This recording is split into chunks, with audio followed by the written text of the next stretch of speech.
Have you ever been playing Pong and thought, where are the fucking guns? no? Well, it's too late, because I've already added them.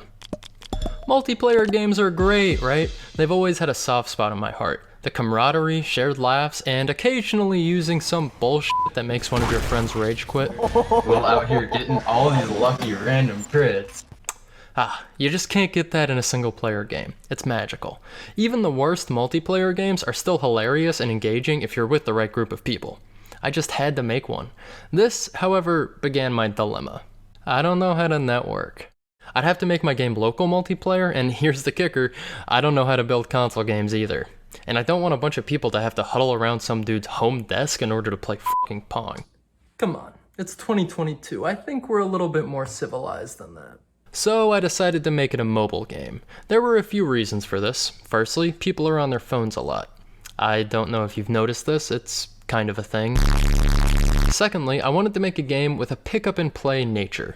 Something you can play for 5 minutes to have a quick laugh and then put down. Nothing too serious or competitive. I'm not trying to make four-dimensional hyper chess here, okay? Let's dumb it down a little bit. I figured mobile games would be perfect for this, since you could just play a quick match with a friend on your lunch break or in other similar circumstances. With this objective in mind, I decided to iterate on Pong. Why Pong? Well, it's simple. I figured turning a simple thing complex would be more relatable than just making a wholly original complex thing. With this, all you have to say is Pong with guns instead of paddles, and immediately it's pretty obvious what the game will play like. I also love how back in the day all these reviewers were calling Far Cry 3 Skyrim with guns, like Skyrim needed guns or something, so I just took that guns make everything cooler mentality and applied it to the logical extreme. A game with literally no reason to have a single fucking gun in it. I started work on the game and made the controls simple swipe controls. Seems like that would work, right? Swipe your finger across the screen to shoot, right? A touchscreen literally has two functions, tap or swipe, right? Things immediately started breaking. First of all, if you swipe anywhere within the southern f***ing hemisphere of an iPhone, it takes you to the home menu. What was wrong with this? Who asked for this to be removed? Did I just not get the memo? Are physical buttons the mark of the f***ing beast or something? Anyways, I mentally toiled with this problem for like 2 weeks while implementing other features. I mean, seriously, this broke the whole game and I was just praying I could figure out a fix for it, because I had no idea. You know, sometimes the best strategy is no strategy. That wasn't the case here, but I figured maybe sometimes it is. Then, all of a sudden, in the midst of one fateful night, a revelation struck me. You can just turn the damn thing sideways. Developing for landscape mode puts the home button on the side of the screen instead of on the bottom, keeping out of the way of the player's grubby little reach. This fixes literally like 95% of the problem and took maybe 2 minutes to implement. I don't know why it took me so long to figure this out, but I'll be honest with you. It sure did make me feel like a fucking idiot. Now that that was fixed and I had the basic gameplay features added, another question popped up.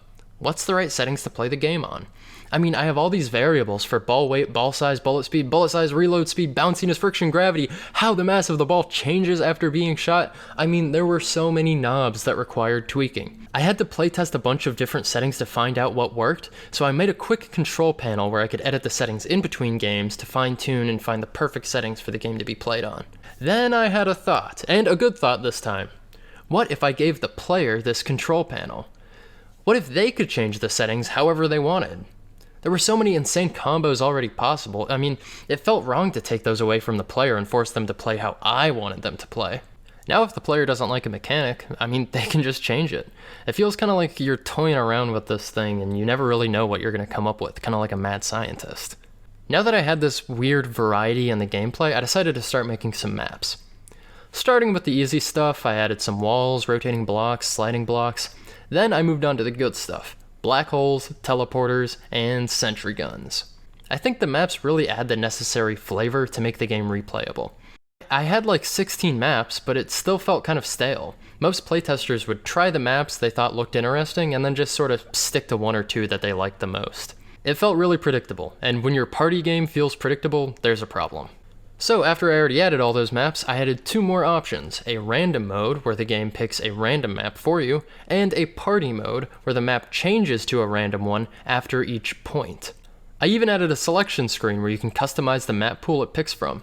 This party mode was so much fun that I just went ahead and made it the default setting. So we've got a pretty solid game at this point, but some of the matches still felt a bit uneven.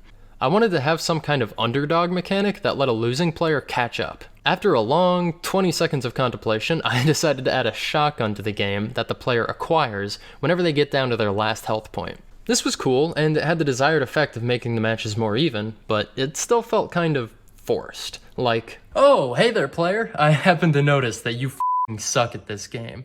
Here, you might want to take this. You're gonna need it. I brought this problem up to my brother, and he suggested I give the leading player the option to offer the losing player the handicapper. So when one player goes down to 1 health point, the other player can then offer a little bit of aid if he wants to even the playing field a bit. The losing player then has the option to accept or decline the shotgun just in case they're feeling a little bit prideful that round. This ended up being hilarious. I was playtesting it with some of my friends one time, and one of my friends, oh my god, without fail, never, not a single time, offered the other player the handicapper. Even when he had like an astronomical lead and there was no way he was gonna lose. He would not do it. He just would not do it. I discovered that this mechanic almost always prompts dialogue between the two players and adds a social element to the game if there wasn't one there already. I had the whole game wrapped up with a nice little bow on top, but still there was something missing. Something critical. As much randomness and chaos that was in the game, there wasn't any real luck. I mean, you might hit your lucky shot every now and again, but there's no real quantifiable bullshit. I mean, bullshit is the cornerstone of all good casual game design. It's the great peacekeeper. It keeps people from taking things too seriously, and it allows that one truly terrible player their moment in the spotlight when luck shines its gaze upon them. So let's cut to the chase. There may or may not be a 2% chance that whenever somebody fires their gun, the bullet becomes an absolute beast that rips apart everything in its way and launches the ball at 3 times the standard velocity. I mean, hey, that's just life. Now, of course, just like every other setting in the game, the critical hit chance is adjustable.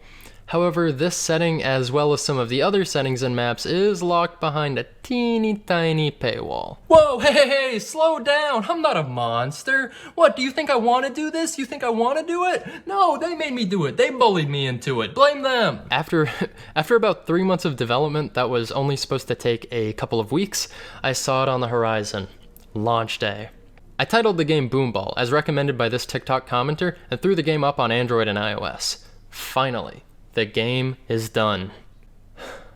Thank you so much for watching this whole video. At long last, Boomball is finished, so go download it for free on your phone right now. Like right now. It's the first link in the description. Go download it, please.